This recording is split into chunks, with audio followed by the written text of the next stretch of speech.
This is the Monday Morning Podcast. I hope you guys all had a great day. I'm actually recording it Sunday night because I was so uplifted because Jesus won another football game, and I got to quote somebody on Twitter who said, Tebow, Jesus.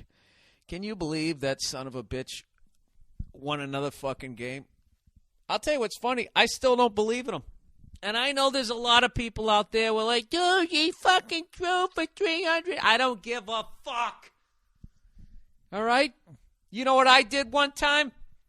One time I hit an NBA three-pointer. I went behind the line, I threw it up, and it went in. Unbelievable. You going to sign me? Give me a fucking break. Last week he had the worst fucking game of his career, and now this week. You were so fucking underwhelmed. I just had a big argument with Verzi because Verzi was saying the guy's legit and all this type of shit. I'm not saying he totally believed in him, but I was just like, are you really going to fucking do this to me? Are you really, as a sports fan, Paul Verzi, are you really going to do this to me? You really think that this guy is going to run the wishbone offense for like a 15-year fucking career? You really think it's 7-8 years into his career, he's still going to be running like that? He isn't. You can't fucking do it. They caught up with Michael Vick. Remember when Michael Vick came out? Remember that? Running all over fucking hell. Eventually, they catch you and they make you pay for it, and you never run like that again because it hurts every time you wiggle your toes. Yeah, they're going to catch up to him, and then when they catch up to him, then what's going to happen? Now he's got to throw the fucking ball, which he really can't do. Go fuck yourself with yesterday. I don't give a shit. I don't give a shit that he made some good throws yesterday. You know what it was? All you people who were impressed by Tim Tebow last week, I'm going to tell you what the fuck it is. It's one of those deals where he's so underachieved that you can't believe that he actually did the things that an NFL quarterback is supposed to do. So now you're fucking blown away. You know what I mean? It's like when somebody, it was like when the guy who played Mr. Brady, all of a sudden he was in Roots. You're like, holy shit, that guy's a good goddamn actor. You had no fucking idea. Was he really that good in Roots? Or was it because he wasn't going, Marsha, I don't think you should kick Jan in the cunt this week,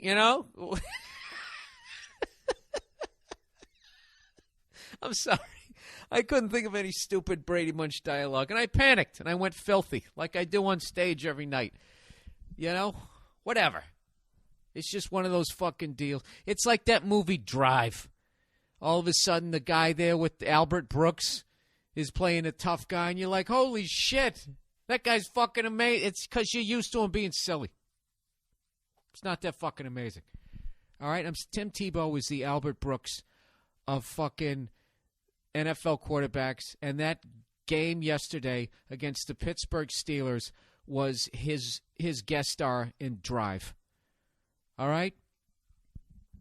The AFC is so fucking weak this year. Did you see Ben Roethlisberger going out there on one leg? He still almost did it.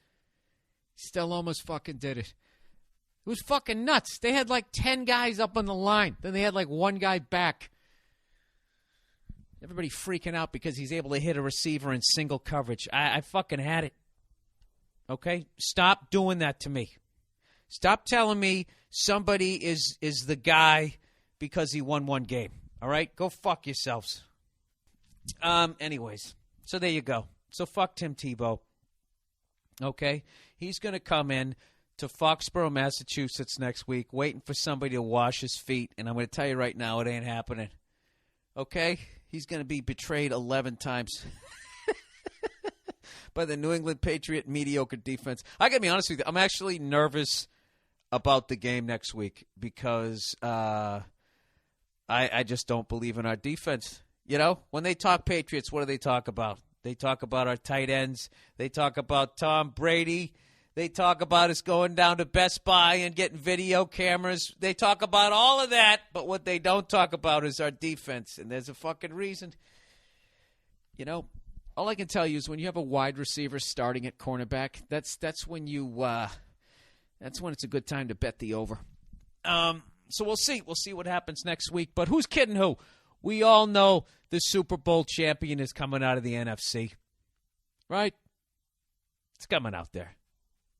I'll tell you, you know who could beat anybody is the fucking New York Giants. They could beat anybody. I can see them going into Green Bay and all those Green Bay fans waddling their fucking cheese-eating asses into that goddamn fucking bowl, right? Big plastic fucking wedges of cheese on their heads. Just waddling up every goddamn 5-year-old daughter as big as Forrest Gregg. Just just waddling into that stadium, all ready for another fucking Super Bowl run. And then what happens? Eli Manning comes in there. The kid who looks like that kid everybody picked on. I don't know what happens. That guy goes in the big games. He's the fucking shit. Now, that guy I'm sold on. All right? Tim Tebow, I know. I know what he did. He picked up that fucking pillowcase this week, and they were like, we're out of footballs. And then he set it onto Ewith, and he kept pulling all the footballs out, right? Like the fish in the basket. Like that other guy, right? I still don't believe in Tim Tebow. I don't. I think everybody in the NFL is going to look at his shit. They're going to figure it out in the offseason, and he's going to get destroyed next year. We'll see, but I don't know. He could win this week. That's how bad. I think if the Patriots score about 47 points, I think our defense ought to be able to hold them. Cleo, can you fucking believe I got to listen to another goddamn week of fucking Tim Tebow? Everybody amazed that he actually completed some passes. I mean, give me a fucking break. You know? They're going to sit there and give him all the accolades that they won in overtime, despite the fact that tight end turned a fucking 8-yard route into a fucking 80-yard touchdown. Can you believe that? Cleo, you could have hit that fucking guy.